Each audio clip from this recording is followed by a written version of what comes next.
Knicks Nation. Today is Wednesday. It is the 31st day of July, the last day of July 2024. I hope you're safe and healthy today. I hope your family is safe and healthy and that the needs of you and your family in terms of food, shelter, clothing, as well as health are being met today. Blessings upon those that work in the healthcare field, along with the first responders who every day are out here saving lives, and those also that pick up garbage, keep our places clean. Blessings also upon those that make deliveries for our convenience. Double blessings on the men and women that are out here trying to help rescue, deliver, and recover teenagers and children that are victims of child molestation and pedophilia. People that are also victims of pornography and child pornography, prostitution, child prostitution, human trafficking, and sex slavery. Double curses on all the perpetrators of these things. Double curses on all those that actually profit from these things.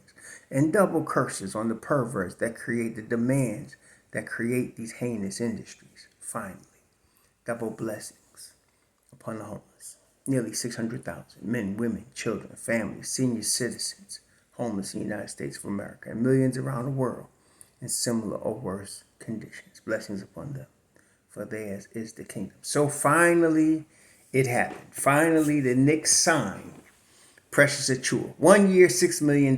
Man, two things. It's bittersweet.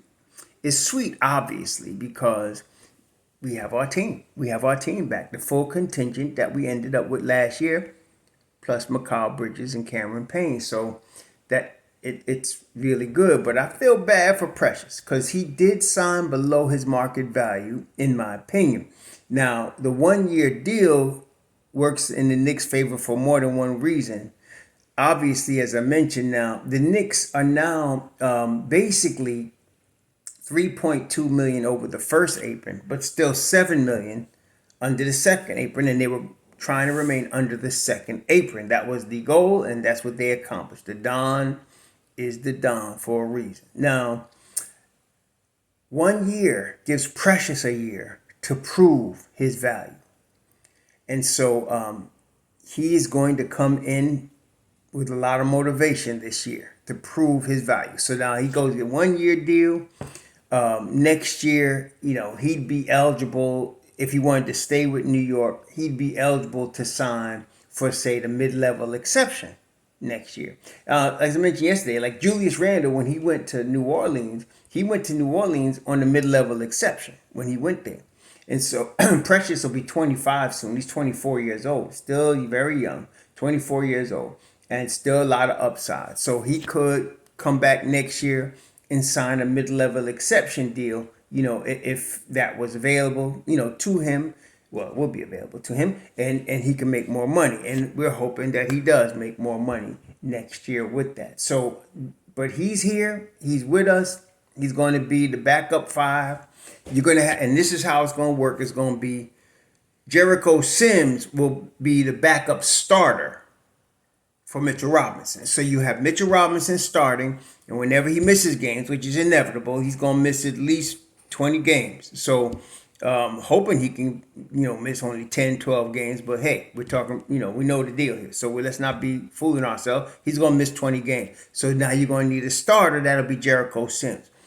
Precious Achiuwa will be the permanent fixture in the second unit, okay? And he'll be second unit 5, period, end of story, okay? So that'll be that. And that sets everything up. So now that means, of course, in the second unit, you'll be going small. But this is the thing that really excites me about the second unit. So you have Precious, Deuce, Devo, and Hart. That's your second unit, right? And with those 4 guys, you can play any of the starters with those 4 guys. In other words, you could put Mitchell Robinson with them and put Precious at the 4 if you wanted to. You could play Brunson with them and go real small because Brunson and Deuce have played extremely well together, of course, with Devo as well. Them 3 played extremely well together. You could put Mikal, you could put OG, you could put Jew. You can play any of those 5 guys with the second unit. That gives Tom Thibodeau a lot of options and a lot of flexibility. So you can play, because Precious is able to pay the 4 or the 5. Precious can guard 2, 3, 4, and 5. Okay, he can guard 4 positions on the floor. Sometimes 5, depending on who the point guard is. Some point guards can't be guarded like that, but he could guard at least 4 positions on the floor. So that opens up a whole bunch of opportunity for Tom Thibodeau to put all kind of schemes on the defensive end of the floor, and so that is tremendous. Okay, and again, the Knicks are below the second apron. They're only $3 million above the first apron. A team that's competing for a championship, it's not unusual for them to be paying a luxury tax. I mean, every team that has won the championship since the luxury tax era has begun has been in tax territory. You end up there because once you have your team, that's the team you're competing for the chip with, you've developed your team, you're past the rebuild stage, and you got to pay these guys, okay? So the key thing is to pay, to spread that money around. So again, for example, Phoenix has all of their money built up in 3 guys. So they fill out the rest of their roster with guys like Tyus Jones that's young enough to and want to win the chip and take $3 million.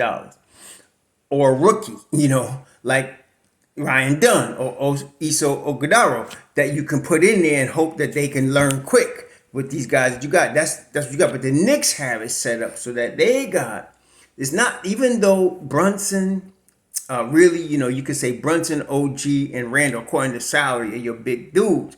But Mikal Bridges is there.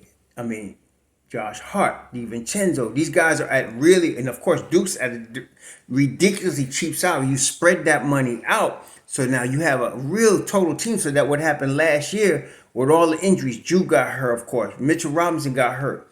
I mean, when you lose these guys, you still got backup. Hartenstein came in with Mitch Rob. Hart played. Then, of course, Duke started playing heavier minutes. When you had guys getting hurt, OG got hurt, and you still had guys in backup. Why? Because it's spread around. See, today, the money game's got to be played too. So you got the talent you got to develop, right? Then you got the money game because it's a combination of both. So the salary structure is set that's what brought a lot of parity to the NBA. When you want to do a big 3 like Phoenix, okay, you could do that, but you're going to be playing with minimum salary guys. You're going to have 3 big guys, and your other 12 guys are going to be minimum salary guys for the most part. And you're trying to win with that. Okay, you could try that. Or you could do it the way the Knicks did. Or let's go back even to Golden State, who drafted Stephen Curry. Drafted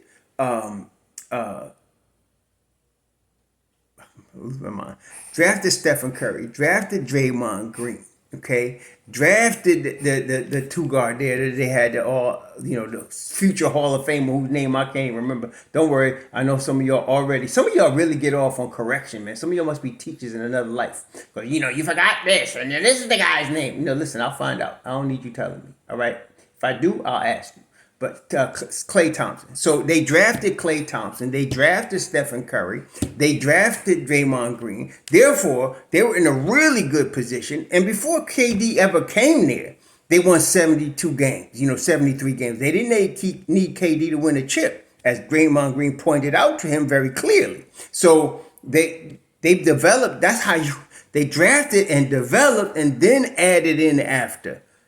That was how Golden State won this. That's the best way to win it because now you got guys on rookie deals that could develop, and then you got to pay them. Okay, eventually you do got to pay them, and you do got to pay the tax. But look, Golden State has won, 3 championships? There you go. Okay, who's on that same path? Of course, as I mentioned, Oklahoma City is on that same path. All of the kids they got, their main players except SGA, drafted. Okay, and even SGA, they got him coming off his rookie deal. So that's how you want to build it. With the Knicks, they got Julius Randle coming first, and really, like I said, that's $63 million. It wasn't fully guaranteed. It was a team option in the 3rd year, and he turned out pretty well. That was a risk, but he turned out well. Bringing Tom Thibodeau to develop him, big time move. They get Mitchell Robinson in the 2nd round. They get Deuce McBride in the 2nd round. They get Devo and Hart at basically the level of an MLE, mid-level exception. Then Mikal comes over, and he's $90 million, which is really pretty average now and for players of his level. And so now when you got to pay an OG, you got the money. And then Brunson turns around and takes less than he could have gotten by waiting another year. He takes the 156 right now. Now you got a team. Okay, now you got a team. So signing Precious is for us, Knicks fans, good, because Precious was, he's from New York. He came over with OG. He got a lot of upside. He played tremendous defense down the stretch for the Knicks last year when he got opportunity to play. And so he is now the backup 5. He's also a backup 4. Tom Thibodeau, like I said, you gave Tom Thibodeau now. You got defensive players at every position. Okay? Somebody said, well, Brunson ain't no defensive player. No, he's not. He's not a defensive player. But he's not going to just wave people by either. He's going to be in there fighting. He's going to take charges, as we know. And then behind him, Deuce McBride.